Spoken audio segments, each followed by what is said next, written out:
dans la rocade. Je confirme d'ailleurs que dans une rencontre avec la direction régionale Interroute qui remplace la DRE, nous avons abordé ces problèmes et ils nous ont bien confirmé qu'ils étudiaient un certain nombre de mesures de limitation sur la rocade.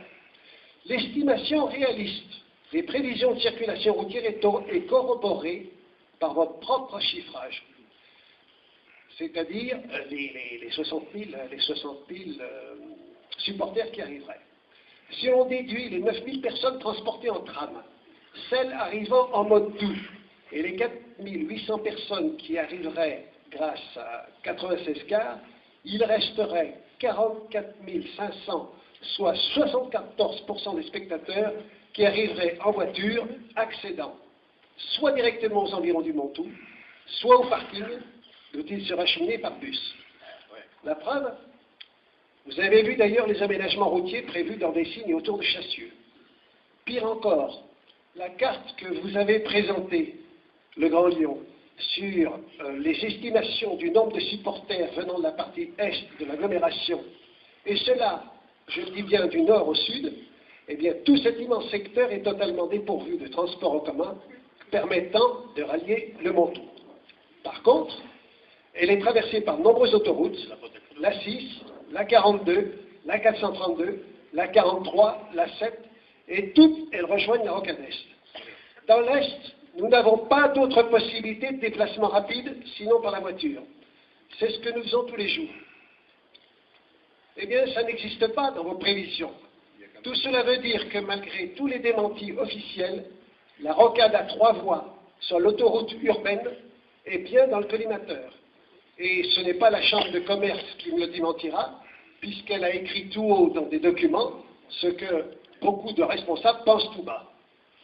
D'ailleurs, vous avez remarqué qu'il y a déjà un petit bout d'une tranche, d'une voie parallèle entre l'échangeur 7 et l'accès au stade. Bref, un petit morceau de 3e voie, on commence comme ça et puis on l'est plus loin.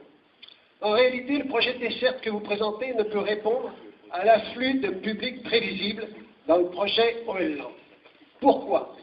Parce que vous dissimulez la vérité, soit l'ampleur de la fréquentation quotidienne, en journée et en soirée, non seulement à partir du grand stade, 50 hectares, mais de l'activité commerciale liée à OL Group, qui s'étend au-delà de la rocade sur 150 hectares et qui serait édifiée, comme maintenant les documents le disent, dans un second temps, et que vous avez été obligé de reconnaître maintenant.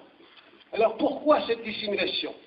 Il faut le répéter, OL-Land est le projet du groupe financier piloté par M. Aulas. Projet privé coté en bourse qui a visé l'implantation d'un énorme centre sportivo-commercial avec un site approprié et extensif, donc, comme je l'ai dit tout à l'heure, à 150 hectares. Il faut le dire, ce projet OL-Land est une copie de cette nouvelle génération de stades européens, plus commerciaux que réellement sportifs. La particularité du projet de l'AS, c'est qu'il suppose une énorme contribution des fonds publics locaux, qui n'est pas habituelle, comme l'a dit M. Collomb lors de la dernière réunion, puisque sous la pression de MM. Collomb, Mercier, Aulas, ils ont fait voter la fameuse loi dite d'intérêt général, contraignant les citoyens, en particulier communautaires, les plus importants, à financer le stade Aulas et l'affaire Aulas.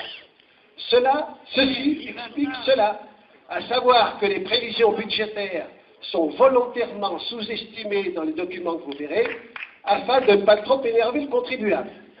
Cela explique aussi pourquoi la desserte d'OL-Land, telle que prévue, ne peut pas tenir la route, si vous me permettez cette expression. Et les promoteurs de ce projet le savent, mais ne veulent pas l'avouer. La réalité, et je vais terminer, c'est qu'en Europe, il n'existe aucun grand stade qui ne soit desservi par au moins une ligne de métro, sinon par d'autres nombreux transports en commun. C'est la seule façon de remplir ou de vider rapidement et confortablement les supporters. C'est le cas par exemple à Gerland, qui dispose du métro, du train, gare Jean Basset, de tram, de bus, et vous savez qu'il y a quand même encore des difficultés. Pourquoi est-ce que ce n'est pas envisagé au Montou? Pourquoi est-ce qu'on dissimule le fait qu'il y a un financement du prolongement du métro jusqu'à un stade privé au LAS. Excusez-moi, pourquoi ce n'est pas envisagé au Mantoue? Parce que le financement du prolongement du métro jusqu'au stade privé, vu la voie scélérate que vous connaissez, et le coût d'une telle réalisation, devrait être financé par vos impôts pendant de longues années.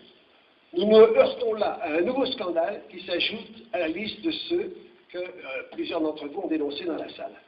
Aussi, avec vous, nous exigeons que toute la vérité soit dite. Et là-dessus, je vous invite à remplir les cahiers de concertation. Et pour ceux qui ne l'auraient pas, nous avons édité un tract qui peut vous aider à remplir cela.